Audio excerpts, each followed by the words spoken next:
everyone. Welcome back to Fletcher Creek Cottage.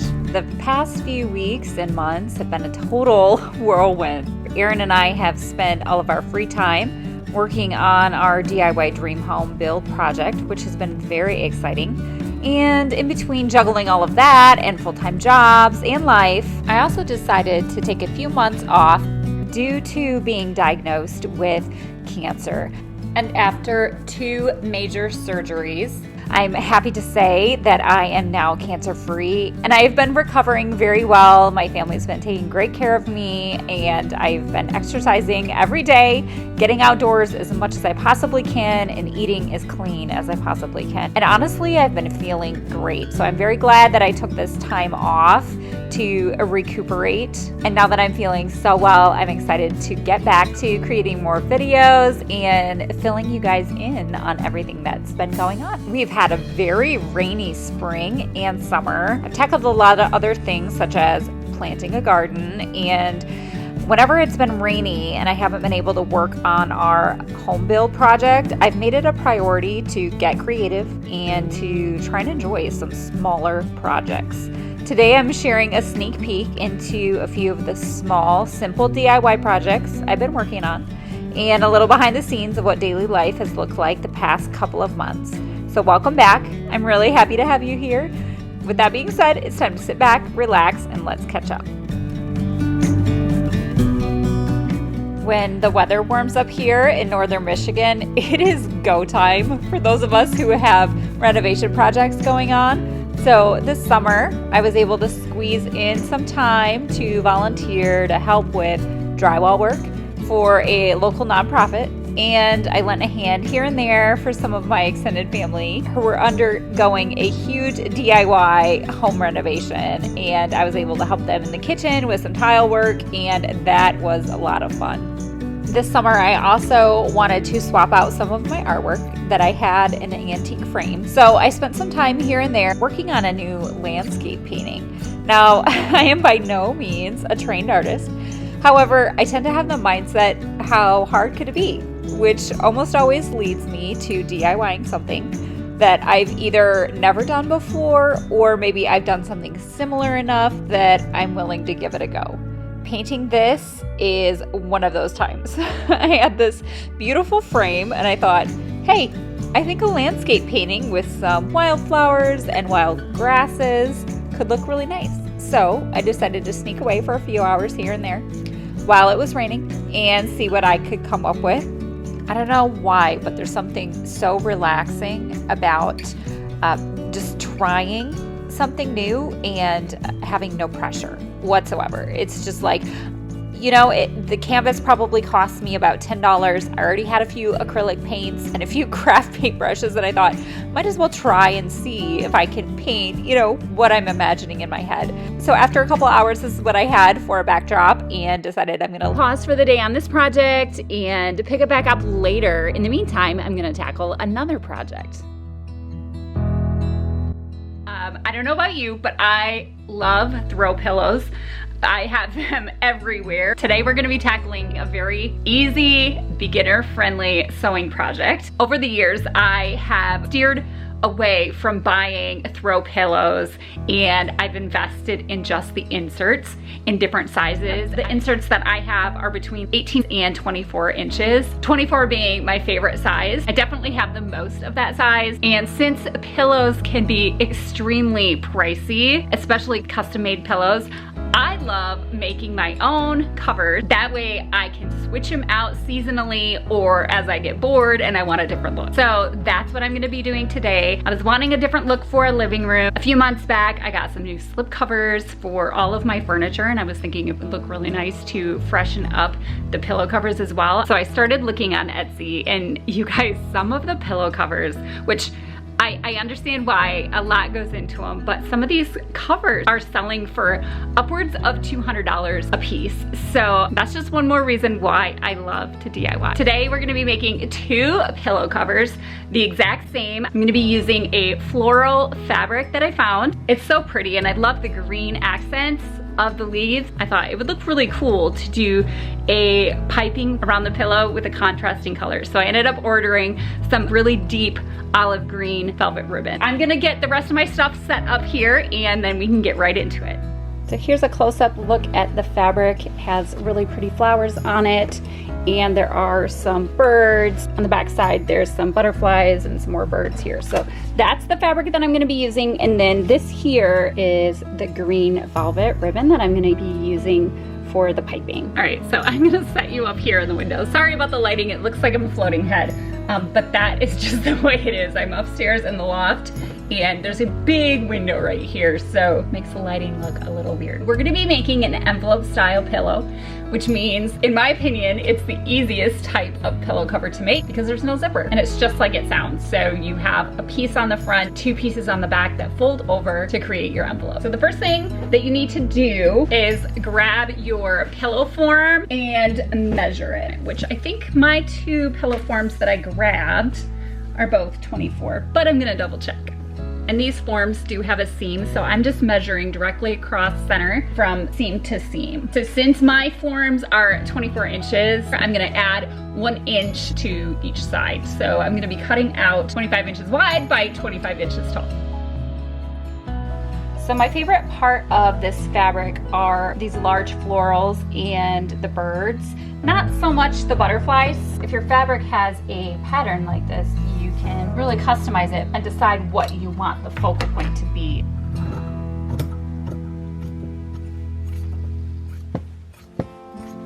Now that I have my 3 pieces cut out, I'm going to take the back 2 pieces and create a hem. This part here is a top of the bottom panel of the back of the pillow. So now I'm gonna do the same thing to the top piece, only instead of doing the top, we'll be creating a hem on the bottom side of the top, the back of the pillow. Set this one aside. So now I have the top panel of the back here, and I've already laid this out so I know that my pattern here connects pretty well with my lower panel, and it is a little bit too long. So I'm gonna trim some of this off, that way I can fold this over twice to get that nice clean hem.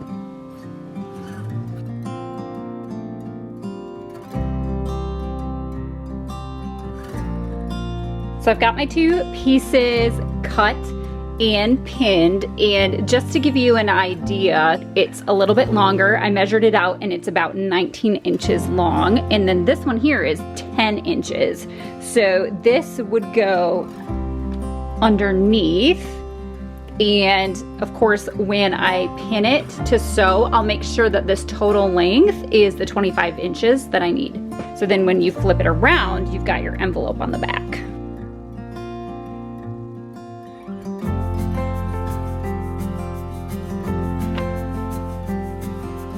Now that I have those panels ready to go, it's time to make my welt cord. One thing that I found last time when I was reupholstering my dining chairs is that if you have a welt foot for your sewing machine, it makes it so much easier to glide through. Your fabric doesn't wrinkle, it holds it tight to the welt, and it comes out looking great. So I'm gonna swap this foot out for my welt foot.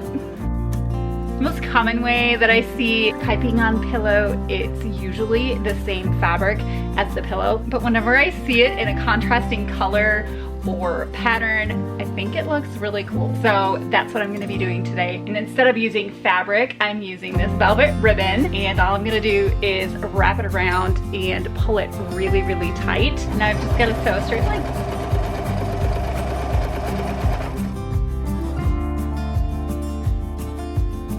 So I'm gonna turn this panel around and start on the bottom of my front panel, and I'm gonna start kind of in the middle, and I'm pinning this with my rough edge facing out. My guess would be that using velvet ribbon is gonna make it a little trickier.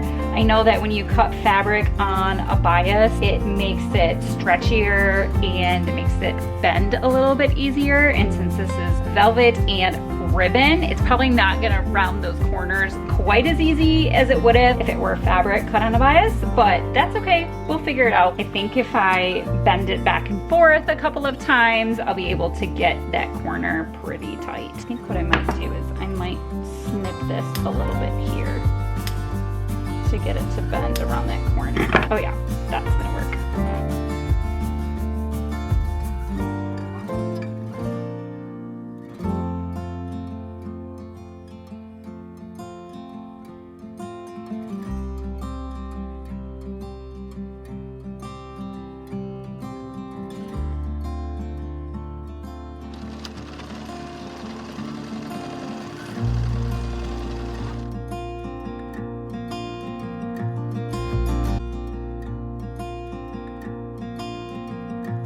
Okay, so now I'm at the part where I've got to attach these two, and I'm gonna try and hide the seam. So I'm gonna snip this one back. I'm gonna pull this back a little bit and pull the welt out. And I'm gonna feed this into the other one. And at the same time, I'm gonna fold this one under. That way that raw edge isn't showing.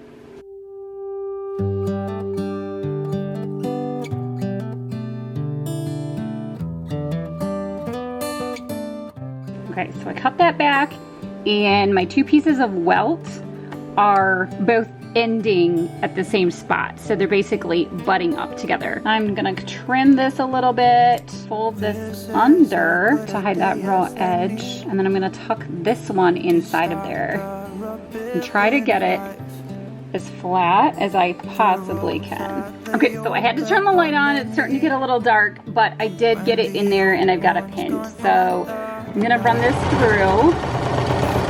I'm gonna pull that pin and try and hold it down as best I can.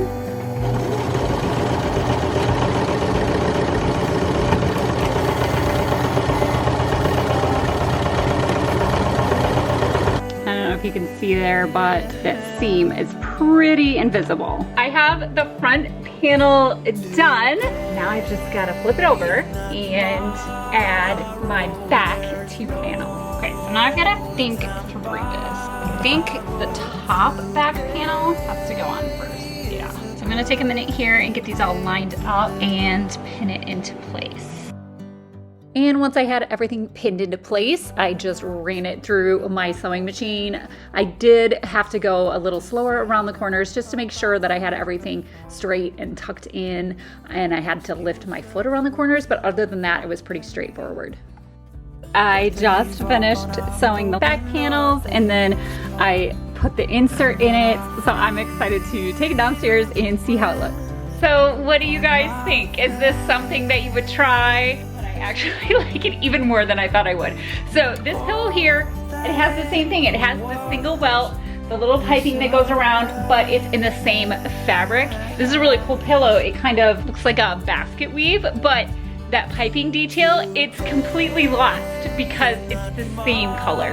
This, however, if you've got a pattern, I love the idea of just picking out one of your favorite colors from the fabric and adding that just for a little detail around the edges. I love it. So anyway, now that I've got one done, I'm gonna head upstairs. By the time I get done making the second one, it will be time to clean up. Maybe tomorrow, if it's a little bit gloomy like it was today, I'll carve out some time to work on my painting. I'm getting pretty close and I'd like to finish it soon.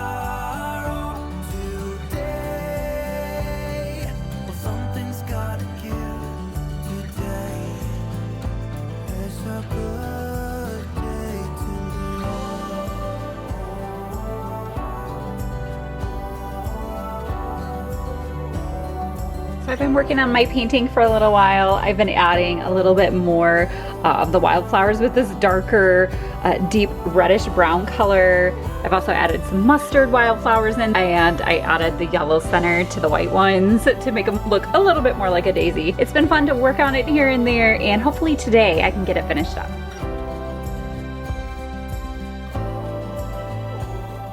Ended up spending a few hours here and there over the course of a couple of evenings, and once this painting was dry, I dug out one of my favorite antique frames that I've been saving and framed it up and hung it in our living room. And I have to say, I love the way that it turned out and how it looks in the living room for fall. Thanks for joining me in today's video. Up next on the channel, I'm going to be sharing a massive update on our DIY dream home build project that we've been working on for the last couple of years. I'm going to be sharing what siding we chose, as well as framing up our entire wraparound porch and adding all of the beautiful stonework in the front. Once again, thanks for joining me, and we'll see you next time.